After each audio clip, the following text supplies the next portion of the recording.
Existem lugares onde a luz não chega. Lugares onde a verdade é enterrada junto com os segredos dos poderosos. Crimes que nunca deveriam ter sido esquecidos. Nomes que nunca deveriam ter sido apagados. Aqui, no abismo criminal, nós descemos fundo, muito fundo. Onde a justiça falhou, onde o silêncio foi comprado e onde o medo ainda ecoa. Prepare-se. Porque uma vez que você entra no abismo, não há como voltar. O ponto de partida dessa tragédia nos leva a 15 de fevereiro de 1991. O distrito de Rio Grandina era o típico cenário rural brasileiro. Estradas de terra, vizinhos que se conheciam pelo nome e uma sensação de segurança que parecia inabalável. Mas essa paz foi estraçalhada quando o corpo de Eliana Macedo Xavier, uma jovem de 21 anos, foi encontrado em uma área de vegetação densa. A cena do crime era um quebra-cabeça de horrores. Eliana estava desaparecida há uma semana. Quando os peritos chegaram, notaram algo que fugia ao padrão de um latrocínio ou crime passional comum.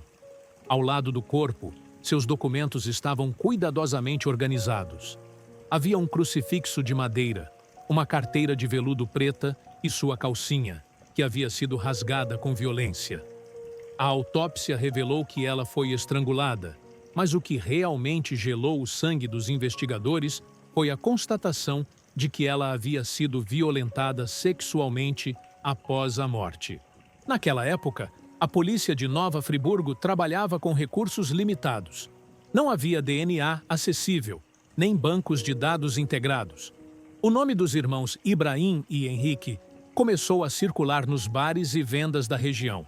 Eles eram vistos como estranhos, broncos, homens que pareciam pertencer mais à mata do que à civilização. Mas, sem provas físicas, a investigação estagnou. O mal teve tempo de se esconder e se fortalecer. 7 meses depois, em setembro de 1991, o pesadelo ganhou um rosto ainda mais trágico. Norma Cláudia de Araújo, uma criança de apenas 11 anos, desapareceu. Seu corpo foi encontrado com as mesmas marcas. O estrangulamento feito com um laço de arame, uma técnica de caçadores de paca, e os sinais de necrofilia. Ibrahim, na época menor de idade, foi preso e confessou. Ele disse que matou a menina por um motivo fútil, uma suposta ofensa racista. Ele foi enviado para o Instituto Padre Rafael, na Ilha do Governador. Mas o que o Estado considerou como medida socioeducativa, a vida provaria ser apenas um intervalo para o próximo massacre. Em 1993, Ibrahim Oliveira ganhou a liberdade. Ele voltou para a Serra, mas não era mais o mesmo. A assistente social que o acompanhou foi enfática. Ele havia se tornado um homem frio, com um olhar que não transmitia qualquer humanidade. Por 2 anos, ele e o irmão Henrique viveram nas sombras, até que em 27 de fevereiro de 1995, o terror atingiu seu ponto de ebulição. O casal Elisete Ferreira Lima e João Carlos Rocha buscavam um momento de lazer na cachoeira de Janela das Andorinhas. Era um dia quente e a água gelada da serra parecia o refúgio perfeito. Eles não sabiam que estavam sendo observados. Ibrahim e Henrique surgiram como espectros. João Carlos, em um ato de desespero para proteger Elisete, avançou contra os agressores, mas foi dominado e morto a pedradas.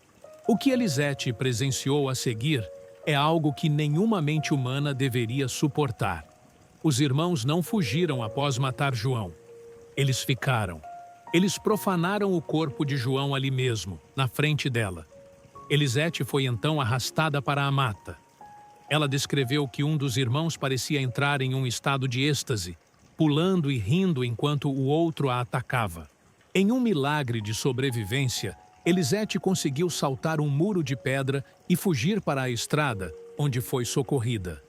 A partir desse momento, a identidade dos irmãos necrófilos estava selada. A população, em um misto de fúria e desespero, fez o que a polícia não fazia. Justiça com as próprias mãos. A casa da família Oliveira foi incendiada. Os pais e irmãos dos criminosos tiveram que fugir para não serem linchados. Ibrahim e Henrique, agora sem teto e sem família, tornaram-se os donos da mata. A caçada humana que se seguiu foi algo sem precedentes no Rio de Janeiro. O 11º Batalhão da PM de Nova Friburgo estava sucateado. Os policiais não tinham rádios que funcionavam na serra.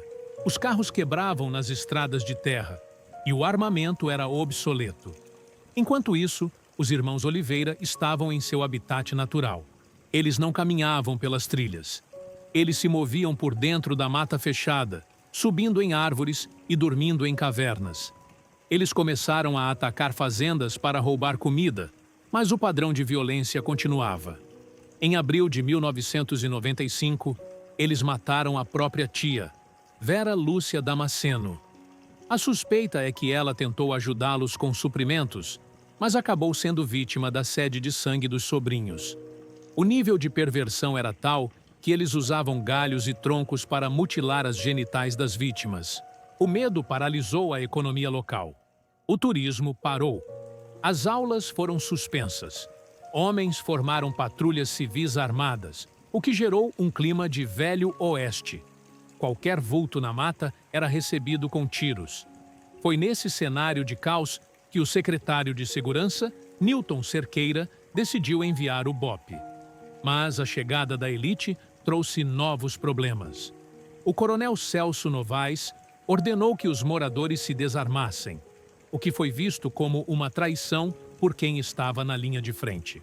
Além disso, a pressão para prender os irmãos negros levou a abordagens truculentas e racistas contra trabalhadores rurais inocentes, manchando a operação com denúncias de abusos policiais. Capítulo 4. A psicologia do abismo. Quem eram eles? 16 Heidu, 20 Rezero. Trilha. Sombria, minimalista, com sons de batidas de coração. Para entender como dois seres humanos chegam a esse nível de depravação, precisamos olhar para o berço. Ibrahim e Henrique eram filhos de Brás e Maria Luísa, lavradores que viviam na miséria extrema. O pai era um alcoólatra violento que espancava os filhos diariamente. Relatos da época dizem que ele os expulsava de casa e os obrigava a dormir na mata, como animais, desde os 5 anos de idade. A mãe, com pena, jogava restos de comida pela janela para que eles não morressem de fome. Eles cresceram sem escola, sem religião, sem qualquer contato com a civilização que não fosse através da violência. Eles eram o produto de um ciclo de abuso que destruiu qualquer capacidade de empatia. Psiquiatras que estudaram o caso falam em folie à deux, a loucura a dois. Ibrahim era o psicopata, o motor da violência. Henrique era o seguidor, possivelmente com algum grau de retardo mental, que via no irmão mais velho seu único guia no mundo. Eles desenvolveram uma obsessão por troféus. Nas casas que invadiam, além de comida, eles roubavam calcinhas e roupas femininas. Ibrahim, especificamente, tinha um comportamento bizarro. Ele se depilava completamente e, em seus últimos dias, foi visto usando roupas íntimas das vítimas. Não era apenas sobre sexo, era sobre poder, sobre a posse total do corpo do outro, mesmo que esse corpo não tivesse mais vida. O fim da linha começou a ser traçado em novembro de 1995. O ataque à família de Exídio Gomes foi o limite para a sociedade. Sua esposa grávida e seu filho de 9 anos foram mortos com uma brutalidade que chocou até os policiais do BOPE. O Estado colocou uma recompensa de R$ 5.000, uma fortuna na época, pela cabeça dos irmãos. O BOPE mudou a estratégia. Eles pararam de patrulhar as estradas e entraram na mata. Grupos de 2 homens ficavam camuflados, imóveis, por até 32 horas seguidas, esperando um movimento. Em 16 de dezembro de 1995, Ibrahim foi avistado no sítio do Coronel. Cerca de 700 homens cercaram a área. Ibrahim, agindo como um animal acuado, tentou atacar a patrulha com um facão. Ele foi baleado pelo subcomandante do BOPE.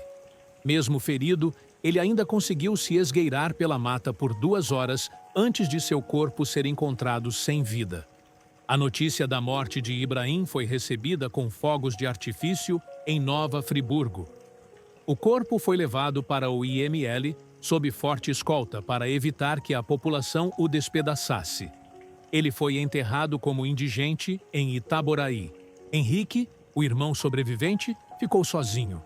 Sem o líder, ele perdeu o rumo. Meses depois, debilitado e faminto, ele se rendeu à promotora Elizabeth Carneiro, implorando para não ser morto. Henrique Oliveira foi condenado a 34 anos de prisão. No tribunal, ele tentou se colocar como uma vítima do irmão, um mero espectador. Mas as marcas nos corpos das vítimas contavam outra história. O caso dos irmãos necrófilos deixou uma cicatriz que nunca fechou totalmente em Nova Friburgo. 70% das famílias da zona rural abandonaram suas terras e muitas nunca voltaram. Este caso nos obriga a olhar para as falhas do nosso sistema. A falha na assistência social, a falha no sistema prisional que libertou um monstro e a falha de uma sociedade que ignora o abuso infantil até que ele se transforme em uma tragédia nacional. Foram 14 vidas ceifadas, 14 famílias destruídas. E você, o que acha dessa história? Acredita que Henrique foi tão culpado quanto Ibrahim? Ou ele foi apenas uma ferramenta nas mãos do irmão? Deixe seu comentário abaixo. Sua opinião é fundamental para mantermos esse debate vivo. Não esqueça de se inscrever para mais análises profundas de True Crime. Eu sou Mike do Abismo Criminal e nos vemos no próximo mistério.